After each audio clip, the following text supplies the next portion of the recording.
Welcome back in. Before we get to Kentucky, we've got a Kentucky school coming over to face off against another PAC school. We continue with the PAC action. Aaron, tell me what you got. All right, well, Henderson County on the road in Fort Branch, taking on PAC Power Gibson Southern. Henderson 1-1, the Titans 2-1. And here's Brody Clem. He is tough on defense. He gets a big sack there. Now Henderson on defense. What is Jack Ryan Rush going to do? He does a lot of big things on defense, and that's a big hit on Zach Foster. But Zach Foster comes back and makes an amazing throw to Noah Keister right into our camera there. That's a touchdown, Gibson Southern.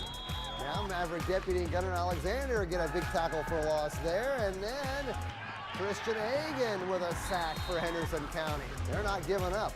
Then on offense, Brody Belt to Ezekiel Harris for a big game for the Colonels. And then Belt is going to air it out again. And to Harris again. And Harris breaks some tackles. He gets loose. He is gone. Touchdown, Colonels. But Gibson Southern wins 40-14. All right, since we came back now to the Hoosier State, here we go.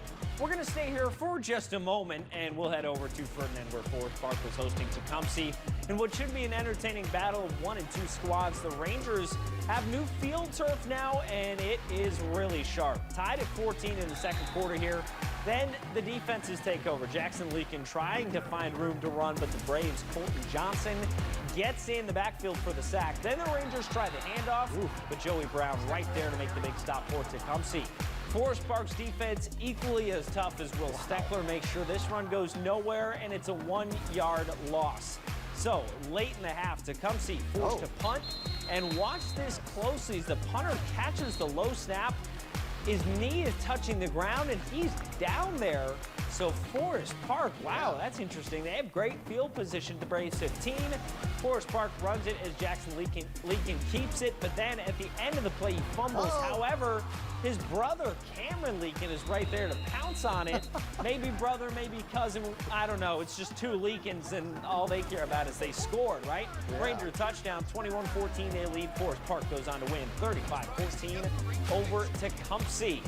All right, well, let's get back to the SIAC now, where Castle was back home hosting Harrison. The Warriors are still looking for that elusive first win, but it won't be easy against 2-1 Castle. After forcing a 3-and-out, Castle marches down the field, and Austin Pritchard punches it in, and that's Castle's first touchdown, putting them up 6-0. During the extra point attempt, though, Carter Bobe keeps the snap. Look at this. Tricky Knights, he runs it in for the 2-point conversion. 8-0 Castle. Later in the quarter, Castle up 10-0 now. After a safety, Carter Bobe catches the screen pass. And look at this. This is a big run for Bobe. And he's going to get in for another touchdown. 17-0 Castle. The Knights dominate this game from start to finish. 43-0 over Harrison. All right, I promised we'd get back to Kentucky. Not quite, though. Let's head up way north instead to Vincennes, where the Lincoln Alices welcomed in Central. Both of these teams come in 1 and 2. Aaron, take me through it. All right, well, that was a pass by Vincennes Lincoln that was intercepted by Central, but then the Alices score a touchdown here. Brody Phillips with a nice catch, and he hangs on. That ties the score at 7. Now, Bartley to Leighton Battles. Oh, look at that one-handed catch by the Alice's receiver there. That's down at the 1, they say. And then they would punch it in as Mac McCormick. He is strong. He gets in for a touchdown, 14-7 Lincoln.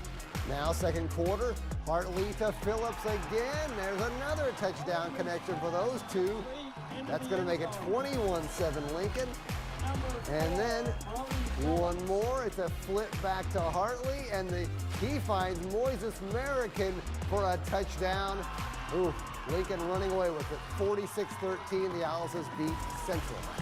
All right, well, now we go to Kentucky. Unfortunately, sometimes you battle technology, and technology wins that battle until Mr. Producer Caleb says it's fixed, and we go right to the highlights. Why not? Look at that. We take that down.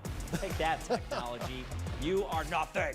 Here we go. Owensboro versus Owensboro Catholic. Take my anger out on the computer, but the computer did a good job. Here's Dramel Carruthers finding space and then sliding down. And then this time he's going to go to the corner, but just slipping through the hands of his man. Can't find anything there. So instead, we go the other way. Mr. DeMarcus Ganaway Jr. Again, he's searching around, trying to find a hole through the defense, but instead it's the Catholic defense that gets to him. Over to the Aces. Carruthers waves off Miles Edge. Carruthers scrambling all the way into goal to go, and then Miles Edge finishes it off, and he gets in for the touchdown. The Catholic fans rejoice. But over back to Owensboro, look at that. They are flying through and around over the middle of the field. That's sophomore Kingston Dillard. Keep your eye on this guy, absolute playmaker. Next play, who else but the running back, Evan Hampton, taking this one to the house. Owensboro wins this great crosstown battle, 21. They fall, Oh, here we go. Let's try this again. Owensboro wins it 34-21, and that'll do it. Again, Owensboro wins it 34-21 over Owensboro Catholic. What a stunner, and that's where we'll leave you. Hope you enjoyed the show, and we'll see you next week.